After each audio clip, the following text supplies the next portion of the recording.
President Tinubu approves expansion of Nigerian Army to 12 division, recruitment of 28,000 personnel to strengthen national security.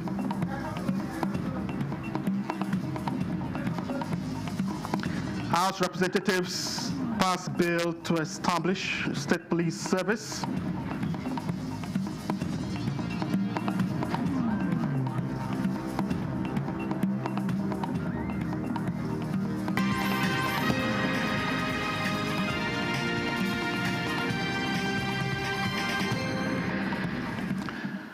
Hello and thank you for joining us. This is the news at 11 on NG News 24. We are live in Abuja. I am Charles Alpha. President Bola Tinubu has assured that Nigeria is now positioned for greater prosperity following the stability recorded in the economy.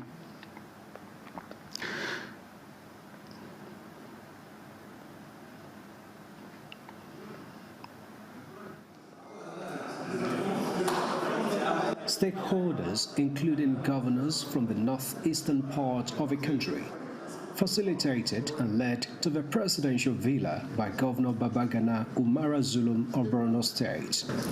The running mate of the Hope 1993 presidential ticket, Babagana Kingibe, was also in the team on a mission to appreciate President Bola Tinubu for retaining one of them, Vice President Kashim Shettima, going into the 2027 context for another 4-year term. Although, in the absence of the Vice President who had proceeded to Benin Republic on assignments, they thanked the President for sticking to the Northeast despite several other options. By this decision, you have once again demonstrated your great quality of being a leader who recognizes and rewards loyalty, competence, and commitment. Governor Zulum added that the decision, in addition to the development of projects and programs embarked upon by the Tinubu's administration in the region, such as the commencement of the over 700-kilometer Akwanga to Maiduguri Expressway, have further earned their respect and support going forward. You had the liberty to choose your running mate from any of the 3 zones of the North. By deciding to continue with your deputy from the Northeast, you must have consulted widely with the North Central and Northwest to obtain their buy-in. We are therefore also grateful to our brothers and sisters in the 2 other northern zones for their solidarity and self-abnegation in indicating their full support to your decision. Our people trust us, our people believe in us, and they know that wherever we are, that's where truth and hope lie. And Mr. President, we are with you, we are with your administration, and by the grace of God, you will continue where we stopped. You'll continue where we stopped in 1993 and bring hope to our great fatherland. But away from politics, President Tinubu says his focus now is on consolidating the economy, which he emphasized as much stabilized.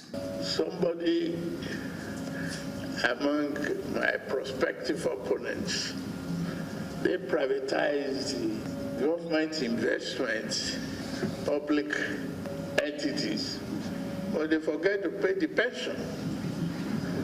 I'm clearing the pensioners now. So clearing the mess they created, but I won't complain. The integrity and the commitment that you show me all from notice, we have our hands on the plow. We're never going to look back.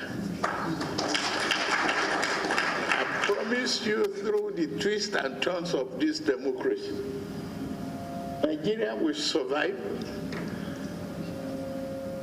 and will find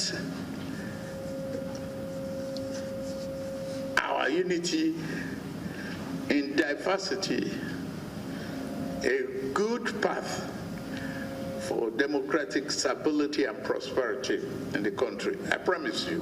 While appreciating their governors for the developmental strides in their respective states, the president charged them to do more regarding social welfare of the citizenry. From the State House, Musbah Nanwahab, NTA News. President Bola Tinubu there speaking with stakeholders from Northeast, where he cited settling or addressing problem of pension payment, backlog of pension arrears as part of his commitment to ensuring a better life for the people of Nigeria. And President Bola Ahmed Tinubu has approved a major reconstruction of the Nigerian Army, expanding its command structure from 8 to 12 division.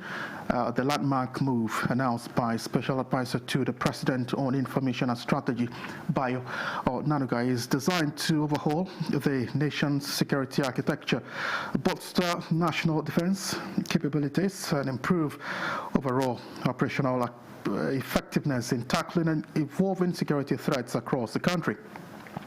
Under the newly approved structure, 4 new strategic divisions will be established: the 5th Division in Makodi, the 9th Division in Ilori, the 10th Division in Jalingo, and the 83rd Division in Benin City.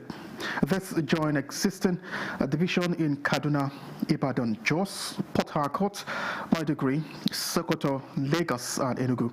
To support this expanded footprint, the President also approved the recruitment of 28,000 additional personnel alongside ongoing investment in modern military hardware, platforms, and troops welfare.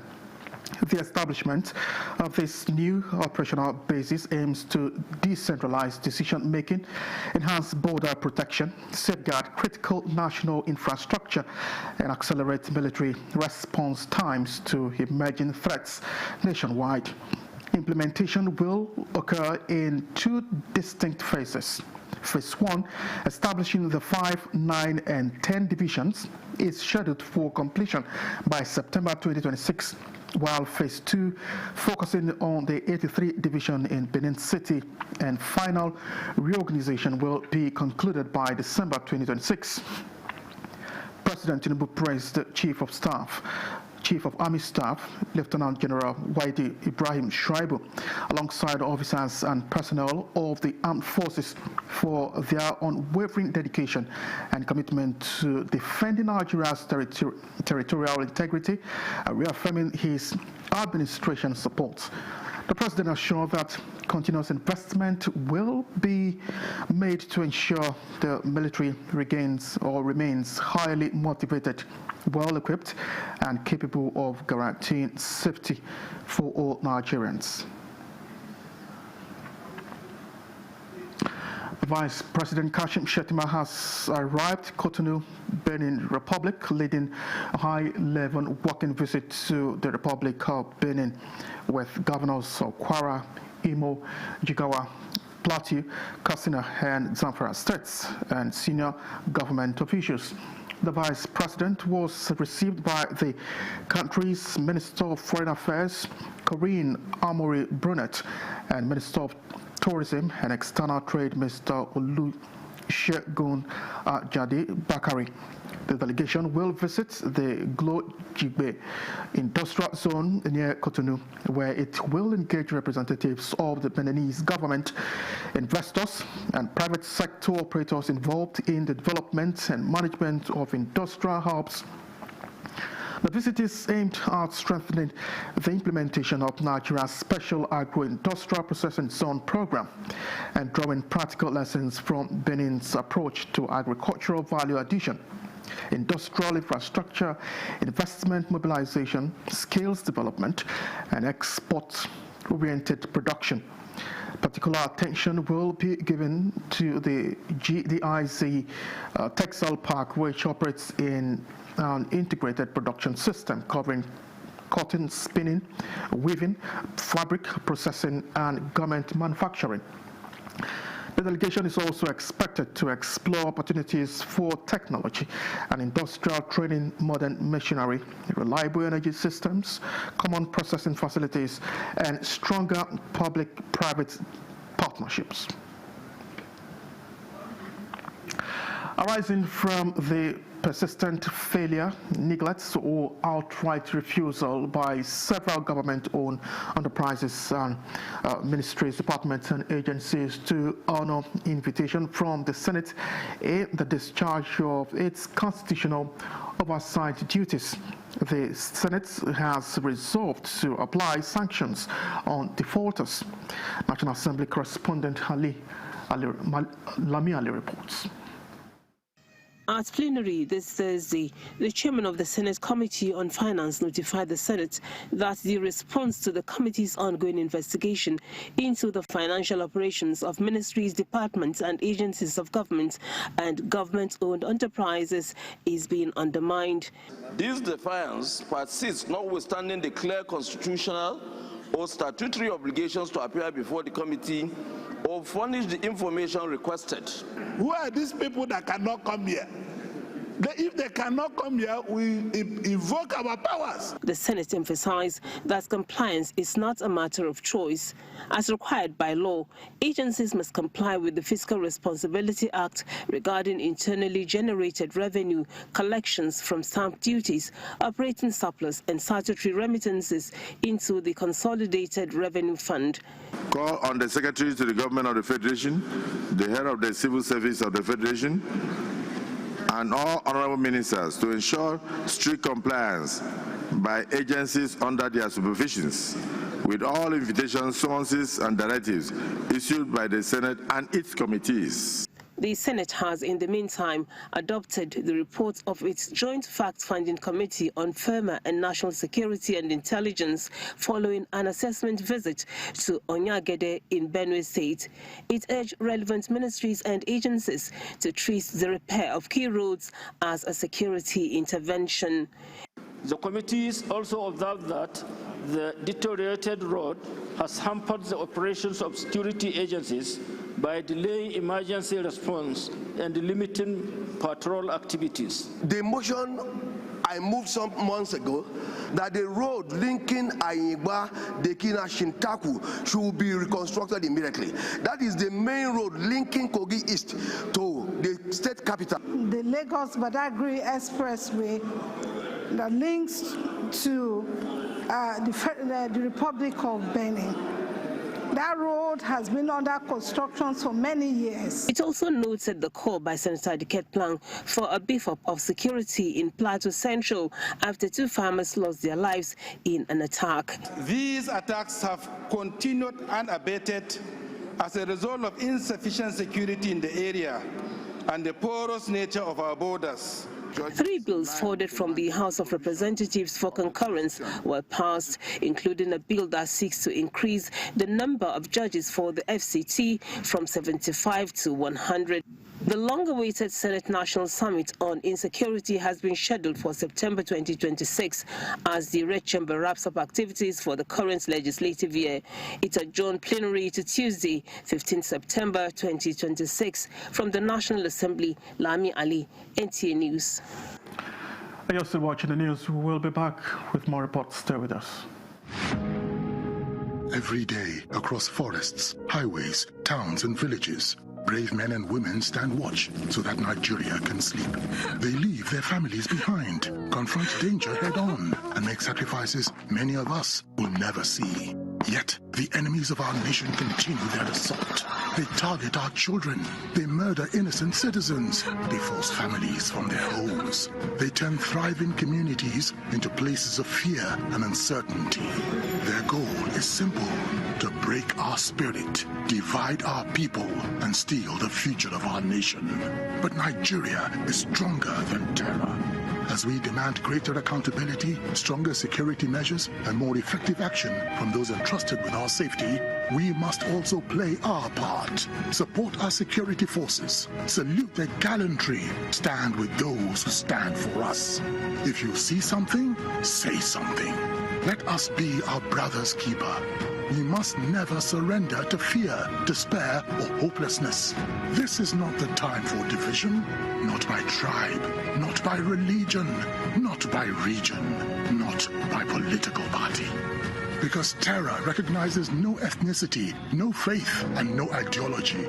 Its enemy is all of us. And together, united as one people, we can defeat it.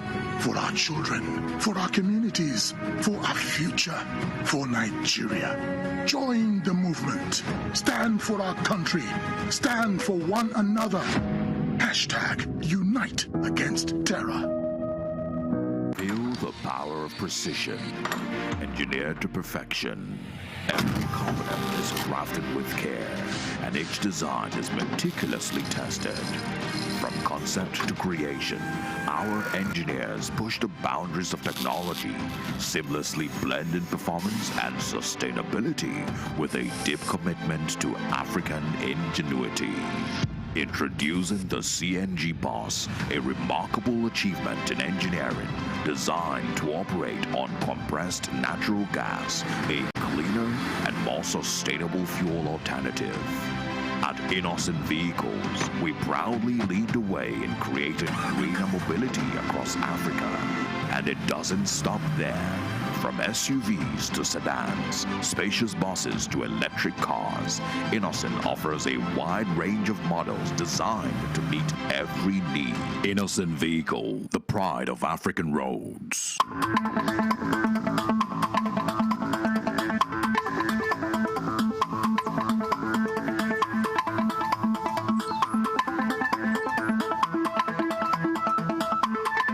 This is NTA News 24. Thank you for staying with us. The House of Representatives has passed the Constitution Alteration Bill for the establishment of State Police Service in Nigeria. This followed consideration and voting on the executive bill at the Committee of the Whole, chaired by the Speaker of the House, Abbas Tajuddin, and our correspondent Mitairi Ikpen reports. Mr. Chairman.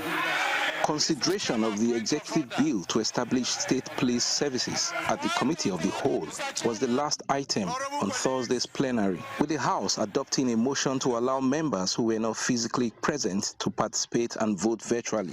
That this Honorable House do adopt a temporary order authorizing the participation of members in the proceedings of the House by electronic means, subject to the approval and direction of the Right Honorable Speaker. This generated a rowdy session but did not prevent debate on the bill or putting the question. And I must be heard. I believe that there is nobody that is seated here today, Mr. Speaker, who is against state police, because it concerns you, it concerns your safety, it concerns the safety of those you are representing. Those in support say aye. Aye. Those against you say nay. That is how it. The presiding officer said 35 members participated virtually. If you add the total members who have signed our register, totaling 276, plus the 35 members that have shown their direction on the platform of the House, we have a total of 311 members. The House Minority Caucus stated its position on how the bill was considered and passed. We were not allowed to go through clause by clause. We were not given the opportunity to cast our votes as provided for, both by the Constitution in Section 9.2 as well as in Order 5A. The next hurdle for the State Police Bill is passage by at least 2/3 of the 36 state houses of assembly. Earlier in plenary, the House commended the security forces for the safe rescue of the Oyo school abductees. Call on the federal government to strengthen the security around school and vulnerable community to improve surveillance, rapid response capacity, and enhance internal agency collaboration to prevent future attacks. Lawmakers considered and approved reports of the House Committee on Financial Crimes on bills to amend the AFCC Act and the Proceeds of Crime Act to strengthen accountability in the management of recovered assets. Plenary is adjourned until Tuesday, September 15, 2026 for the annual parliamentary recess. From the National Assembly, Mitairi Ikpen, NTA News. A commercial airplane operated by Enugu Air with 68 passengers on board has landed at Benin Airport. Jude Abugo, who visited the airport shortly after the incident, tells us that while the airline authority has provided alternatives to get the passengers to their various destinations, some opted to personally foot their bills. Yes, the incident happened this evening, and the area has been cordoned off. We were not allowed to gain access to that section of the airport where the incident took place. But information we got from some unofficial sources here shows that it is not a serious air mishap. Rather, it is a case of an airline that skidded off the runway after touching down at the airport, crash landing into the nearby bush. So the atmosphere here is calm, and it resembles the usual atmosphere you witness when you visit the airport. The people working here that spoke to us off camera said that it is not something to be worried about, as it is one of those incidents that can occur in airline operation. But we will continue to follow up on this to see if maybe by tomorrow the officials of the Federal Airport Authority of Nigeria will give us official information or release more details about what happened in Benin Airport.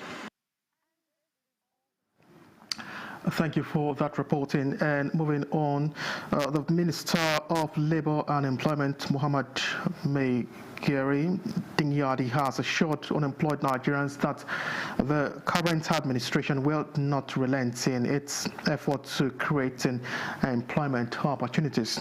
He gave this assurance when he launched an online portal to flag off the third phase of the renewed Hope Employment Initiative. This is another employment recruitment portal launched by the federal government under the National Directorate of Employment's Renew Hope Employment Initiative. The third phase targets to create 26,961 employment for unemployed Nigerians aged 18 to 50. 3,405 outstanding graduates will be resettled with tools to enable them establish sustainable enterprise. The sustainable development can only be achieved when citizens have the access to productive employment, entrepreneurship opportunities, and skills required to participate meaningfully in a rapidly changing economy. Beneficiaries, including persons with disabilities, will be trained in 70 different trades spanning agriculture, entrepreneurship development, special public works, ICT, technical and vocational skills. It gives everyone the opportunity, if you can access the platform. It gives everyone it is better and more reliable and transparent than the analog system. 45 years and below constitute 76% of our population. And I could see from this presentation that you are targeting 18 to 50. So NDE is trying to reach out to about 86% of Nigeria. That's a huge task. Information is the bridge between policy and the people. It is the media that will amplify awareness, clarify processes, and hold the system accountable. The first phase of the Renew Hope Employment Initiative was launched in 2024, with more than 32,000 benefiting. The second phase had about 33,000 beneficiaries. Joseph Otsen, NTA News. Niger State Governor Mohamed Umar Bago has advocated the need for the North Central Development Commission to prioritize security to boost agriculture for economic growth in the region. The suggestion was made when the management of the commission paid a strategic visit to the governor in Mina. Hussein Musa has the report. The visit by the management of the North Central Development Commission, led by the Managing Director, Dr. Cyril Sinyel, and Board Chairman, Dr. Cosmas Ahiri, to Niger State was to formally introduce the leadership of the Commission and identify possible areas of partnership. Governor Muhammad Umar Bagu, who commended the delegation for starting on an impressive note, suggested that a meeting of North Central governors be organized to provide avenue to chart a new course for the Commission with a view to addressing peculiar issues bordering the region. North Central region of this country is agrarian. We have a lot of farmer-herders clashes. We have a lot of ecological issues, mostly flood as a result of the hydro dams we have around here. So there is need for us to have a serious partnership with the Commission to streamline our ideas and policies towards us this, and also education. We need to collaborate and expose this efforts in security. So we agree with him totally. That's the right direction to go. All states within North Central, we should have some network, security network, local vigilante group, so that we can come in that way to help. Niger State government also promised to provide the Commission with a liaison office and other logistics needed for seamless operation. The North Central Development Commission was created to complement developmental efforts of the state and local governments of the benefiting states through collaborative frameworks and private sector partnerships. Emina Hussaina Musa, NTA News. And this is where we call it a wrap. Many thanks for watching. I am Charles Alpha.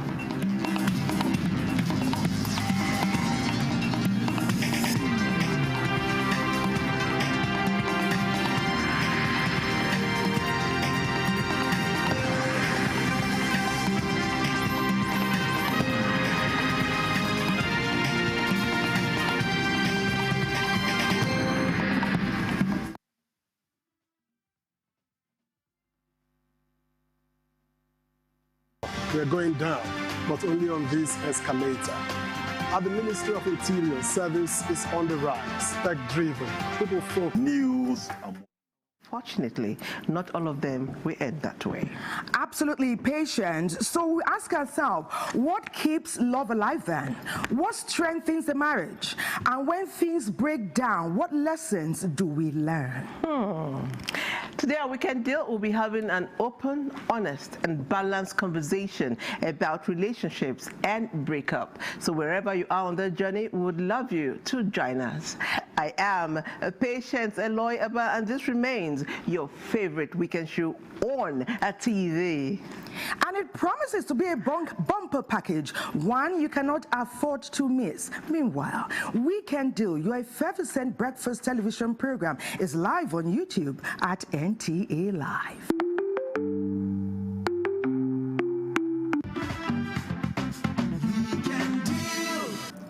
Welcome back. If you're just joining us, it's your favorite weekend show, Weekend Deal.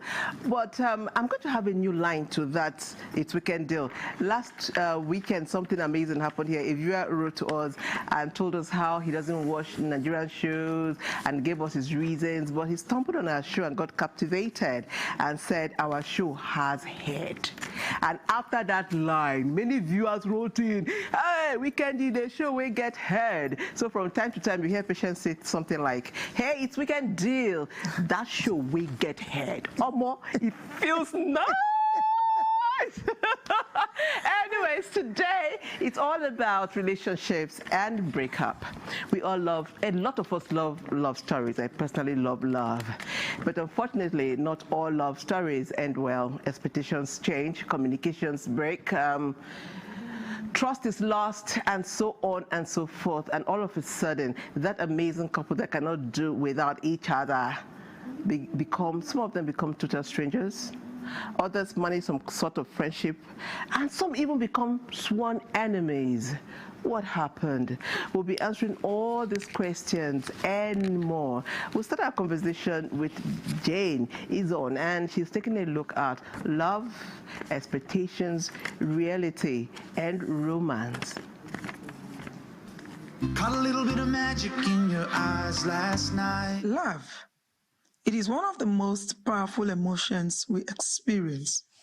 We dream about it, search for it, and often shape our lives around it. But beyond the butterflies and fairy tales, what does love really look like? It takes a man who has the balls to hold on to his firm decision to do the right thing, to do what he feels like should work out for him, and not being carried away by the wave or the wind of, suggestions and advices from here and there. Every relationship begins with a spark. Sometimes it's instant attraction, while other times it grows slowly through friendship or family connections. But attraction alone is rarely enough.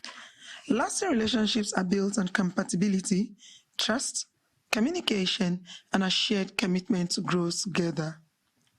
For some couples, love begins with a traditional introduction arranged by family or mutual friends. While the first meeting may not always feel like a romantic movie, taking time to know each other often creates a strong foundation built on shared values, respect, and family support.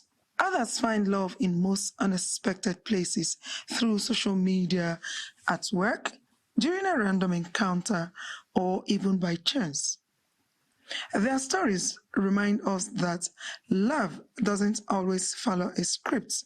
Sometimes the best relationships begin when we least expect them.